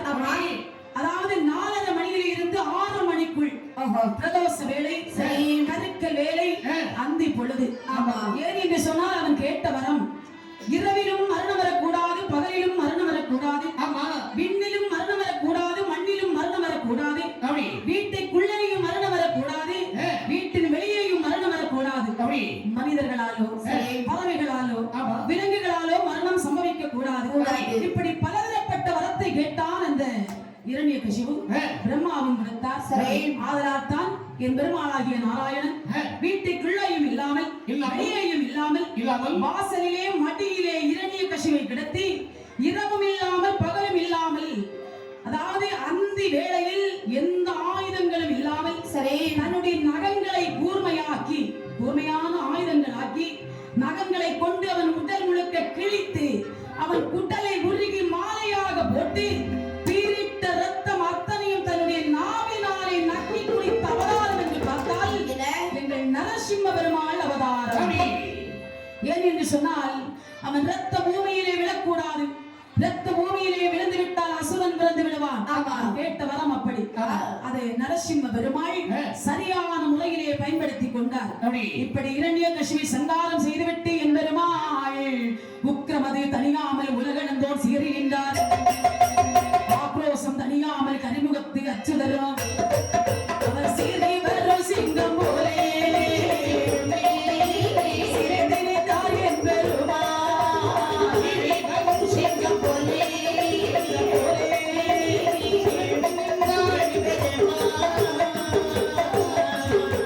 இரணியனை சங்காரம் செய்துவிட்டு நரசிம்ம பெருமாளுக்கு ஆக்ரோஷம் தணியவில்லை. இதனால் 33 கோடி தேவர்கள் 46 ரிஷிமார்கள் எல்லாம் அருகிலே செல்ல பயப்பட்டார்கள்.